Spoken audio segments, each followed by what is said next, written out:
Hello friends, welcome to IICS platform. आज है 11 सितंबर और 11 सितंबर करेंगे हम current affair from the Hindu, Indian Express और PIB। Clear? Without wasting our time video start करते हैं। सबसे पहले न्यूज़ बताऊंगा मैं, Maldives president visit in India. देखो, आप जानते हो कि जो मालदीव्स के प्रेसिडेंट हैं जिनका नाम है मोहम्मद मिजू, ये प्रो चाइनीज़ हैं। प्रो चाइना मतलब चाइना का सपोर्ट करते हैं, ऑलवेज अगेंस्ट इंडिया के रहे थे पहले। अब पता नहीं क्या इनकी सोच है। अभी तो कुछ अच्छा कर रहे हैं, पॉजिटिव पॉइंट दे रहे हैं इंडिया को। अब देखते हैं, क्योंकि इंडिया के बिना इनका जीना खराब है। क्लियर? अब अपन समझेंगे कि ये आने वाले इंडिया में फिर से इनकी विजिट है, वो किस लिए आ रहे हैं, कौन से एग्रीमेंट साइन करेंगे, और मैं आपको स्टार्टिंग से बताऊंगा कि क्या मामला हुआ था, इंडिया और मालदीव्स के रिलेशन क्यों बिगड़े थे। क्लियर? चलते हैं अपन नेक्स्ट न्यूज़ पढ़ाएंगे। ई कोली बैक्टीरिया। देखो, ये बैक्टीरिया भी पाया गया है और इससे कौन कौन सी डिसीज होती हैं और इवन ये कहाँ पाया गया है, कौन से वाटर सैंपल में पाया गया है, तो बताऊंगा। और इससे कैसे, मतलब वीकेंड से ये कौन से डिसीज सिम्टोम दिखाता है हमें, ये सब जानेंगे। Clear? Then after relaxation in Pradhan Mantri Awas Yojana ग्रामीण। देखो दोस्तों, प्रधानमंत्री आवास योजना जो कि आवास योजना है, ग्रामीण आवास योजना, मैंने आपको बताया था कि अभी जब 2024 के इलेक्शन हुए लोकसभा के, कंप्लीट होते ही एक कैबिनेट की मीटिंग हुई थी जिसमें नरेंद्र मोदी साहब ने एक डिसीजन लिया कि 3 करोड़ हाउसेज बनेंगे in urban as well as rural, जिसमें से 2 करोड़ हाउस बनेंगे रूरल एरिया में और 1 करोड़ हाउस बनेंगे अर्बन एरिया में। और जो 2 करोड़ रूरल हाउस बनेंगे उसमें रिलैक्सेशन दे दिया है। पहले कुछ कंडीशन थी, उनको हाउस नहीं मिलता था, अब वो कंडीशन हटा दी है। वो कंडीशन कौन सी है और क्या रीजन है, कितना मिलेगा पैसा और कितना शेयरिंग है बिटवीन सेंट्रल एंड स्टेट, ये आपको सब बताऊंगा। क्लियर? देन आफ्टर अनुसंधान national research foundation, very very important, very very important. इसको तो सुने बिना जाना ही मत, क्योंकि ये इतना बड़ा टॉपिक है, इतना अच्छा टॉपिक है कि आपको हमेशा इंडिया का कंसर्न बना हुआ है, डिस्कशन कंसर्न बना हुआ है। आप किसी भी बड़े बड़े जो वेटरन हैं, जितने भी इंटेलेक्चुअल पर्सन हैं, उनसे आप एक ही क्वेश्चन हमेशा पूछा जाता है कि why India is more backward in term of research and development spending. Clear? ये क्वेश्चन हमेशा पूछा जाता है और इसका जवाब मैं आपको बताऊंगा कि क्या इंडिया करने जा रही है और इसने कौन सा फाउंडेशन सेटअप करा है जो एनहांस करेगा research and development in India. Clear? Then after last पढ़ेंगे अपन MP, मध्य प्रदेश गवर्नमेंट, जो कि मोहन यादव CM है, इन्होंने MSP बढ़ा दिया सोयाबीन के लिए। क्लियर? समझ में आ गया? चलते अपन वीडियो स्टार्ट करते हैं। First to the Maldives president visit in India. देखो, आप जानते हो मालदीव्स के प्रेसिडेंट है मोहम्मद मिजू। क्या नाम है? मोहम्मद मिजू। ये है प्रेसिडेंट ऑफ मालदीव्स। अब मैं थोड़ा शॉर्ट में बता देता हूँ कि हमारे नरेंद्र मोदी साहब जब लक्षद्वीप गए थे प्रमोट करने के लिए लक्षद्वीप को, और उन्होंने वहाँ पर कुछ एक्टिविटी करी, तो कुछ वीकेंड से मालदीव्स के जो मिनिस्टर थे उनके उल्टे सीधे कमेंट आए। डेरोगेटरी कमेंट बोल सकते हैं अपन, डेरोगेटरी रिमार्क भी बोल सकते हैं। ठीक है, ऐसा मेंशन करके आना। डेरोगेटरी रिमार्क आए जो कि मिनिस्टर थे मालदीव्स के मोदी साहब के खिलाफ। देन आफ्टर मोदी इंडिया और मालदीव्स के रिलेशन बिगड़ गए। क्लियर? और इसके साथ साथ जो मोहम्मद मिजू हैं, ये प्रो चाइनीज हैं, मीन्स चाइना का ज़्यादा सपोर्ट करते हैं। और इन्होंने इलेक्शन लड़ा था तो इन्होंने इंडिया के खिलाफ अपने मैनिफेस्टो में बड़ा ही उल्टा सीधा लिखा था। क्लियर? और इवन ये जो सोली थे, इनसे पहले जो प्रेसिडेंट थे, वो हमारे अच्छे दोस्त थे। जो सोली प्रेसिडेंट थे इनसे पहले, वो हमारे अच्छे दोस्त थे। बट क्या हुआ कि मालदीव्स की जो इकोनॉमी है, Maldives economy totally depend on tourism. किस पर डिपेंड है? टूरिज्म पर डिपेंड है। और अधिकतर टूरिज्म कहां से आता है? इंडिया से जाता है। कहां से आता है? इंडिया से जाता है। तो अभी आप देखिए, इस कारणवश मालदीव्स और इंडिया के रिलेशन बिगड़ने के कारण हमारे यहां पर एक हैशटैग चल गया था, वीकेंड से हैशटैग मूवमेंट चल गया था कि बॉयकॉट मालदीव्स टूरिज्म। क्या हैशटैग चल गया था? कि बॉयकॉट करो मालदीव्स को जाने के लिए। तो इससे क्या हुआ, मालदीव्स के जो प्रेसिडेंट है वो डर गए कि हमारा टूरिज्म चला गया, हम तो भिखारी हो जाएंगे। क्लियर? तो इसलिए क्या हुआ, कई सारे एस जयशंकर साहब भी गए, जो कि मूसा वाकई फॉरेन मिनिस्टर हैं, मूसा, ये इनसे मुलाकात करी। हमारे जयशंकर साहब भी गए थे। इवन जो मिलिट्री के हेड हैं, जो कि मालदीव्स के मिलिट्री के हेड हैं, वो भी इंडिया आए थे और डिफेंस डायलॉग साइन भी किया है। क्लियर। और ये मालदीव्स के प्रेसिडेंट को बुलाया था मोदी साहब ने, अपने जो ओथ सेरेमनी थी उसमें भी इनको बुलाया था। क्लियर। ये आए भी थे। तब से इंडिया और मालदीव्स के रिलेशन सुधरते जा रहे हैं। अब ये इंडिया आने वाले हैं फिर से, और डिफेंस डायलॉग पर ही डिस्कस करेंगे। इनका मेन मोटिव है दो, डिफेंस कॉपरेशन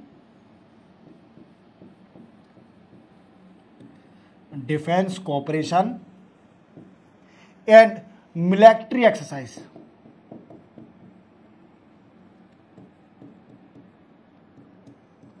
मैंने आपको यह भी बताया था कि जो मोहम्मद मिज़ू हैं, इन्होंने इंडिया को आदेश दिया था कि जो मालदीव्स में, माले में जितने भी आपके पर्सनल हैं, मिलिट्री पर्सनल, उनको विड्रॉल किया जाए।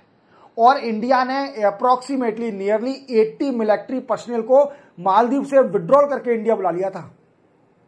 ये इतने गिर गए थे, इनको अकल आ गई कि मालदीव सिर्फ ओनली हमारा बच्चा है, एक बच्चे जैसी कंट्री, वो हमसे इतना आगे निकल जाएगी इंडिया से।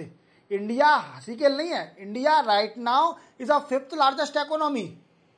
इंडिया छोटा मोटा देश नहीं है। India is a 5th largest economy. समझ रहे हो आप मेरी बात को? इंडिया बहुत अमीर देश है, कोई गरीब देश नहीं है कि 5वीं सबसे बड़ी अर्थव्यवस्था है। हालांकि ये जरूर है कि हमारे यहाँ पर गरीबी बहुत है, बट गरीब देश नहीं है India. India is the 5th largest economy. Clear. तो चलते हैं अपन नेक्स्ट न्यूज पर। ये आने वाले हैं, इंडिया आएंगे तो बताऊंगा क्या क्या डिस्कस करेंगे। क्लियर। देखो, सबसे पहले ई कोली बैक्टीरिया। ये क्या है बैक्टीरिया?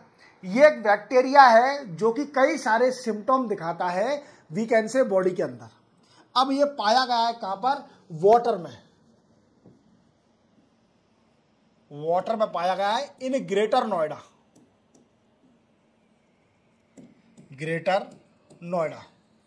और इससे जो ई कॉली जब हमारी बॉडी में जाता है बैक्टीरिया, तो कौन कौन से सिम्टम हमें शो करता है?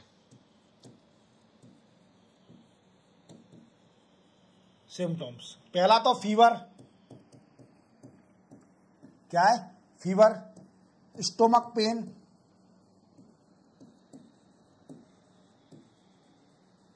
Main diarrhoea, and then after we can say headache भी होता है। क्लियर। ये सारे सिम्टम दिखते हैं। We can say headache is also one of symptom of E coli bacteria. E coli bacteria जब भी बॉडी में जाता है तो ये सिम्टम दिखते हैं, और इसका भी water sample in greater Noida में पाया गया है, और कई सारे लोग बाग इससे ये सिम्टम दिख रहे हैं। तो आप बिल्कुल अच्छे से गर्म करके पानी पिएं। बिल्कुल, अगर ग्रेटर नोएडा में आया है तो हमारे और भी एरिया में हो सकता है ये बैक्टीरिया, इससे ये सारे सिम्टम आपको दिखेंगे। क्लियर हो रहा है कि नहीं हो रहा? तो आपको हमेशा फिल्टर पानी पीना है, आरओ का पानी पीना है, या फिर आपको गर्म करके पानी पीना है। अगर आप पे आरओ की फैसिलिटी नहीं है तो आप इसको गर्म करके पानी पीजिए। ये बैक्टीरिया बड़ा ही इफेक्टिव है, और ये कई सारे सिम्टम दिखाता है, जैसे fever, stomach pain, then after diarrhoea, vomiting, headache. ये सारे सिम्टम दिखाएगा। We can add one symptom also, vomiting, E coli bacteria. तो पानी हमेशा बॉयल करके या फिर आरओ का पानी पिए। अगर आरओ की फैसिलिटी नहीं है तो आप इसको गर्म करके, बॉयल करके पानी पिए एट हायर टेम्परेचर। क्लियर। ऐसा नहीं गरम करके गरम पी जाओ, नहीं, थोड़ा ठंडा कर लेना पहले। ठीक है। चलते हैं अपन नेक्स्ट न्यूज पर। नेक्स्ट रिलैक्सेशन एंड प्रधानमंत्री आवास योजना ग्रामीण। इनको तो आप जानते होंगे, ये जितने भी एमपी के बच्चे हैं इनको जानते होंगे। ये शिवराज सिंह चौहान है, एमपी का बच्चा जानता होगा इनको। अब जो नई जनरेशन का आ रहा है वो शायद नहीं जाने।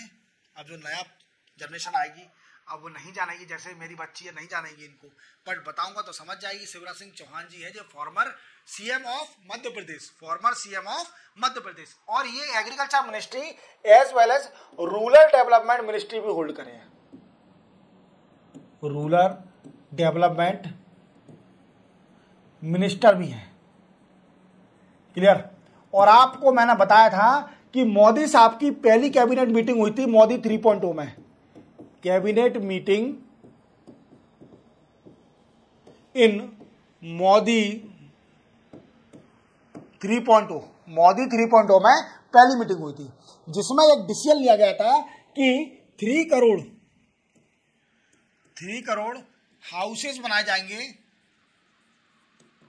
In urban and rural area. क्या 3 करोड़ हाउस बनाए जाएंगे अर्बन एंड रूरल एरिया में, जिसको डिवाइड करा गया था कि 1 crore in urban and remaining 2 crore in rural. अब इसमें जो गवर्नमेंट दे रही है, जो प्रधानमंत्री आवास योजना में जो मकान बना के दे रही है, इसमें गवर्नमेंट ने कुछ पॉइंट रखे थे, पैरामीटर, जो कि एक्सक्लूड करेंगे कुछ लोगों को। जैसे अभी तो रिलैक्सेशन दे दिया है, जैसे क्या क्या चीजों में एक्सक्लूड नहीं होगा, रिलैक्सेशन मिल गया है। तो सबसे पहला है जिसके घर में 2 व्हीलर ओनर होगा, क्लियर, जो कि 2 व्हीलर होगी उसके घर में, तो भी उसको मिलेगा प्रधानमंत्री आवास योजना ग्रामीण। उसके घर में रेफ्रिजरेटर होगा, क्लियर, इसको भी वीकेंड से मिल जाएगा। और फैमिली में कोई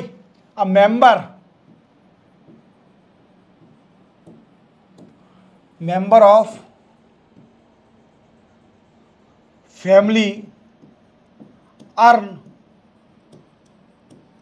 more than 15,000 rupees per month that also get the प्रधानमंत्री आवास योजना स्कीम। क्लियर, इतना समझ में आ गया। ये कंडीशन को रिलैक्सेशन दे दिया है, पहले ये रिलैक्सेशन नहीं था, अब रिलैक्सेशन दे दिया है। क्लियर, याद रखोगे कि नहीं रखोगे? देन आफ्टर अब हम जानेंगे कि क्या क्या ऐसे पॉइंट है, ऐसे कौन कौन से पैरामीटर है जो कि एक्सक्लूड करते हैं to taking the benefit from the Pradhan Mantri Awas योजना। प्रधानमंत्री आवास योजना का बेनिफिट लेने से ऐसे कौन कौन से पैरामीटर हैं जो कि एक्सक्लूड करते हैं कि आप नहीं ले सकते बेनिफिट। तो अपन धीरे धीरे एक एक से समझते हैं। क्लियर, पहला है, पहले लिख देता हूं, parameter to exclude person from Pradhan Mantri Awas योजना। देखो, पहला पैरामीटर है ओनर ऑफ 3 और 4 व्हीलर। क्या है, अगर किसी भी पर्सन के पास 3 और 4 व्हीलर कोई भी कार या फिर व्हीकल है तो वो प्रधानमंत्री आवास योजना का बेनिफिट नहीं ले सकता। क्लियर, पहला ये कंडीशन है। Then after owner of mechanised we can say mechanise agriculture या 3 या 4 agriculture equipment.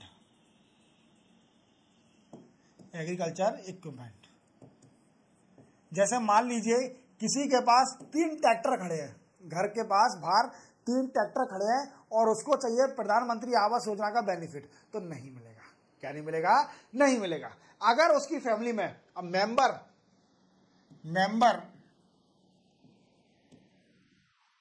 In family belong to government service, अगर वो गवर्नमेंट सर्विस है किसी फैमिली के किसी मेंबर के पास, तो उसको प्रधानमंत्री आवास योजना बेनिफिट नहीं मिलेगा। या फिर वो कोई भी फैमिली का मेंबर इनकम टैक्स अगर पे कर रहा है तो उसको भी बेनिफिट नहीं दिया जाएगा प्रधानमंत्री आवास योजना का। इतना समझ में आ गया। देन आफ्टर और समझते हैं हम क्या कंडीशन है। अगर person holding company registered under government. क्या है? गवर्नमेंट के अंडर अगर कोई भी कंपनी रजिस्टर्ड है, कोई पर्सन होल्ड कराए, तो वो भी प्रधानमंत्री आवास योजना ग्रामीण का बेनिफिट नहीं ले पाएगा। अब क्वेश्चन बनता है, ये तो मैंने बता दिया पैरामीटर, क्योंकि ये न्यूज में इसलिए है क्योंकि जो शिवराज सिंह चौहान है इन्होंने क्या किया है, प्रधानमंत्री आवास योजना ग्रामीण में जो पैरामीटर थे कुछ पैरामीटर को हटा दिया, कुछ पैरामीटर को हटा दिया। जैसे कौन से? तो अगर ओनर टू व्हीलर की गाड़ी रखा है तो वो एलिजिबल है बेनिफिट लेने के लिए, या फिर उस पर मोटर बोट है तो वो भी एलिजिबल है, या फिर वो रेफ्रिजरेटर है घर में तो भी एलिजिबल है। तो ये कई सारी कंडीशन है जो पैरामीटर हटा दिए हैं इनसे, और ये सारे पैरामीटर एक्सक्लूड करते हैं पर्सन को to getting the benefit of Pradhan Mantri Awas Yojana Gramin. Clear? अब हम समझेंगे कि प्रधानमंत्री आवास योजना ग्रामीण में कितना बेनिफिट दिया जाता है। क्या दोस्तों? कि प्रधानमंत्री आवास योजना में कितना बेनिफिट दिया जाता है।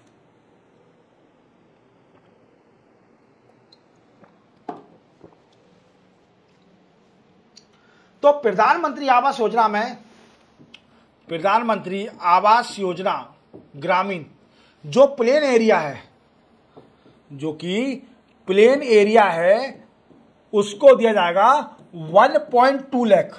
कितना दिया जाएगा? मतलब 1,20,000 रुपये, 1,20,000 रुपये दिए जाएंगे उसको। समझ में आया? जो प्लेन एरिया है उसमें 1,20,000 रुपये दिए जाएंगे to build the house under Pradhan Mantri Awas Yojana Gramin. Clear? और जो हिली एरिया है, हिली एरिया, वहां दिया जाएगा 1.30 लाख, मतलब 1,30,000 रुपये दिए जाएंगे हिली एरिया में।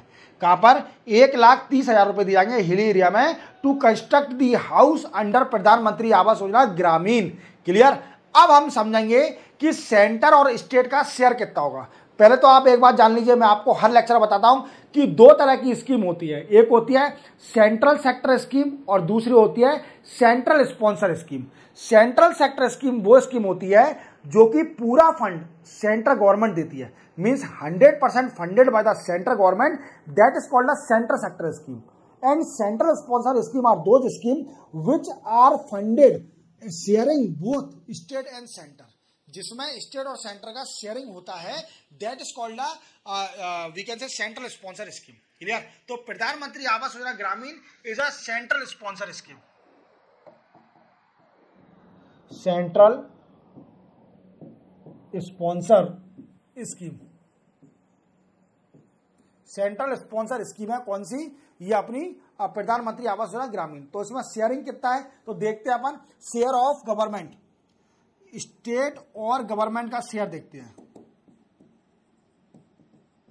थोड़ा मैंने अपोजिट लिख दिया, देख लेना आप। ठीक है? स्टेट देती है 40%, सेंटर का 60%।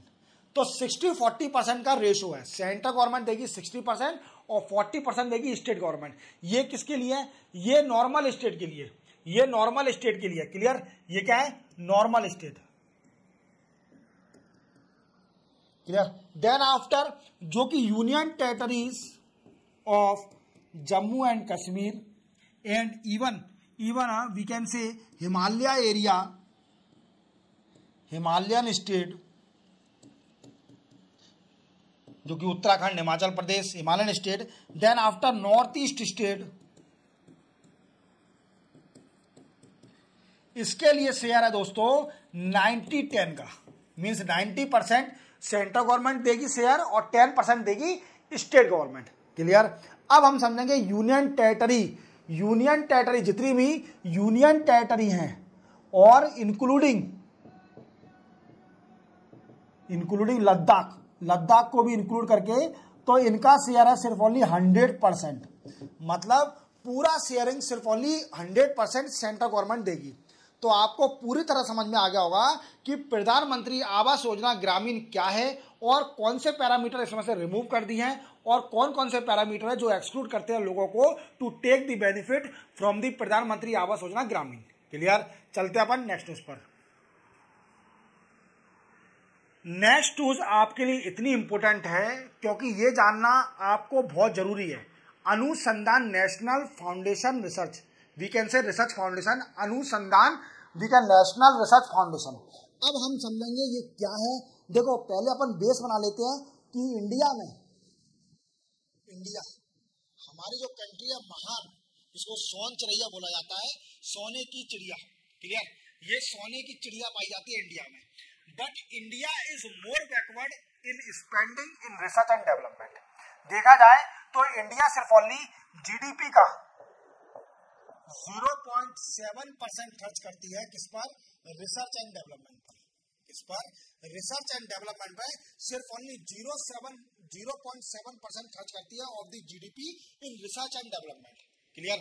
अब इसी के साथ दोस्तों आप जानते हो कि जीडीपी इतना तो खर्च कर रही है, पर टारगेट क्या है, आप देखिए 4%, कम से कम इंडिया का जीडीपी का 4% स्पेंड होना चाहिए ऑन रिसर्च एंड डेवलपमेंट। अब क्वेश्चन बनता है कि जितने भी ये नोबेल प्राइज होते हैं ये फॉरेन कंट्रियों को क्यों मिलते हैं, क्योंकि इन कंट्रियों का रिसर्च एंड डेवलपमेंट में पैसा बहुत खर्च करते हैं। हमारी इंडिया पीछे क्यों है, क्योंकि हमारी इंडिया को हर चीज पका हुआ चाहिए, हर बनी बनाई चीज चाहिए, तभी हमारे इंडियन के लोगों को नोबेल प्राइज बड़ा ही कम मिलता है।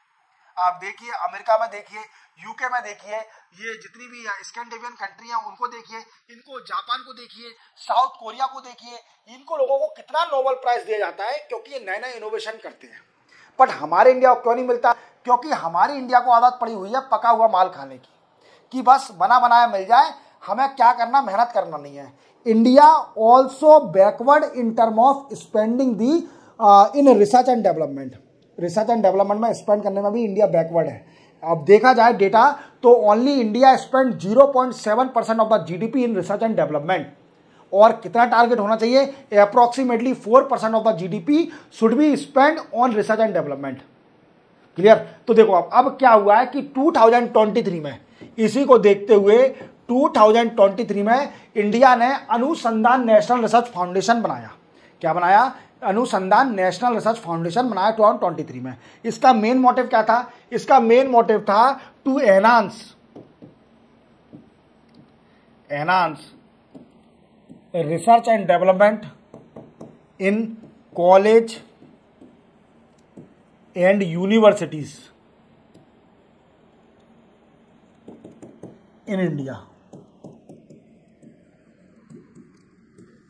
To enhance research and development in college and university in India, clear. ये इसका मेन मोटिव था। और कितना बजट अलोकेट किया था इसके लिए, तो आप देखना इसका बजट अलोकेट किया था 14,000 करोड़, ये बजट अलोकेट किया था। ये सिर्फ ओनली पब्लिक बजट है, ये पब्लिक बजट है, पब्लिक जो गवर्नमेंट ने इतना किया है। और 36,000 crore we can say collect किया जाएगा फ्रॉम प्राइवेट प्लेयर, और ये मिलके हो जाएगा 50,000 करोड़।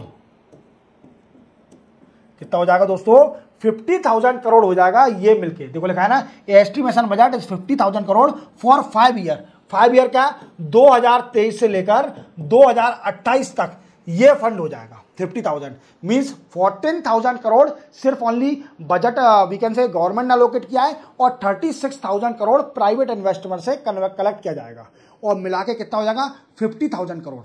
अब ये न्यूज में क्यों चल रहा है दोस्तों, तो दोस्तों ये न्यूज में इसलिए चल रहा है क्योंकि अब ये न्यूज में आया है कोलैबोरेट किया है,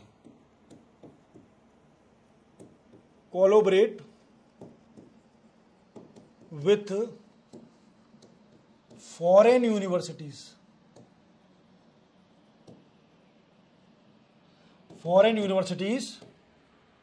to conduct research and development in India. India में रिसर्च एंड डेवलपमेंट करना, इसके लिए इस बोर्ड ने, जो अनुसंधान नेशनल रिसर्च फाउंडेशन बोर्ड है, इसमें इन्होंने कोलैबोरेट किया है with a foreign university to conduct the research and development in India, clear. अब फॉरेन इन्वेस्टर को बुलाएंगे तभी तो हमारे पास रिसर्च होगी, क्योंकि हमारे पास क्या है कि ज्ञान बहुत है बट ज्ञान का सही यूटिलाइजेशन मिल नहीं रहा है, मीन्स प्लानिंग सही से हो नहीं रही है, क्लियर। पैसा बहुत है, सब कुछ है, बट इंडिया क्या चाहती है समझ में नहीं आता, ये मेरे भी समझ में नहीं आता कि इंडिया रिसर्च एंड डेवलपमेंट में पैसा खर्च क्यों नहीं करती। क्लियर? तो आप समझ गए होंगे, सिर्फ ओनली यही न्यूज़ थी। अनुसंधान नेशनल रिसर्च फाउंडेशन के बारे में मैंने आपको क्लियर कर दिया। ये 2023 में सेटअप करा गया था। ये बोर्ड है जो कि फंड देगा इन रिसर्च एंड डेवलपमेंट और enhance the research and development in college and university of India. And this board allocated, government allocated in this fund 14,000 crore rupees. कितना फंड अलोकेट किया है? 14,000 करोड़ इसके फंड में, और 36,000 crore we can say collect किया जाएगा from the private player. किससे? Private player से कलेक्ट किया जाएगा। और अभी ये न्यूज़ में इसलिए है क्योंकि अभी फॉरेन यूनिवर्सिटी का कोलैबोरेट किया इंडिया की यूनिवर्सिटी ने कि रिसर्च एंड डेवलपमेंट को एनहांस करा जाए। क्लियर? तो आपको पूरी तरह समझ में आ गया होगा। चलते अपन नेक्स्ट न्यूज़ पर। नेक्स्ट और लास्ट न्यूज़ है आज एमएसपी, मिनिमम सपोर्ट प्राइस। देखो मध्य प्रदेश तो आप जानते होंगे ये स्टेट है जो कि हार्ट ऑफ इंडिया बोला जाता है। कि जो मध्य प्रदेश स्टेट है इसको हम हार्ट ऑफ इंडिया बोलते हैं क्योंकि यहाँ पर जंगल बहुत है और ऑक्सीजन फैक्ट्री भी बोलते हैं। मध्य प्रदेश को ऑक्सीजन फैक्ट्री बोलते हैं, टाइगर स्टेट भी बोलते हैं और सोयाबीन स्टेट भी बोलते हैं। तो मध्य प्रदेश स्टेट के कितने सारे नाम हैं ये सुन के आपको बड़ा खुशी होगी। जो मध्य प्रदेश से बच्चा बिलोंग करता होगा वो उसको बड़ी खुशी होगी कि हमारा मध्य प्रदेश कितना जो बीमारू स्टेट था बिफोर 2000 वो आज अच्छी डेवलपिंग, मतलब कहा जाता है कि हाँ अच्छा डेवलपमेंट है मध्य प्रदेश के अंदर। आप इंदौर नंबर 1 है, भोपाल में भी आप डेवलपमेंट देखिए, ग्वालियर में डेवलपमेंट देखिए, जबलपुर में डेवलपमेंट देखिए। ये डिस्ट्रिक्ट है डेवलप है, अच्छे है, खासे हैं। क्लियर? तो देखो एमपी जो मध्य प्रदेश है यहाँ के सीएम है मोहन यादव। मोहन यादव। और हमारा जो एमपी है वो soybean we can say largest producer of soybean. Clear? अगर देखा जाए तो इंडिया का सोयाबीन प्रोडक्शन में, इंडिया सोयाबीन प्रोडक्शन एमपी का शेयर है 50%। देख रहे हो आप, इंडिया में जितना भी सोयाबीन प्रोडक्शन होता है उसका 50% शेयर तो सिर्फ ओनली मध्य प्रदेश करती है। क्लियर? अभी एमएसपी बढ़ा दिया है, जितने भी सोयाबीन के किसान हैं उनके लिए एमएसपी बढ़ा दिया है, सोयाबीन के किसानों के लिए। अब उनको एमएसपी मिलेगी 4800 रुपीज, 4800 रुपीज पर कुंटल। पहले कितनी थी? पहले थी 4,000 रुपीज पर कुंटल। अब बढ़ा के कितनी कर दिया है? 4800 रुपीज कर दिया पर कुंटल। तो सिंपल सी न्यूज़ थी, ज़्यादा बड़ी न्यूज़ नहीं है। इसी के साथ 11 सितंबर के करंट अफेयर कंप्लीट होते हैं। चैनल को सब्सक्राइब और बेल आइकन प्रेस करना ना भूलना। मिलते हैं हम कल 12 सितंबर को नए करंट अफेयर के साथ। तब तक के लिए जय हिंद।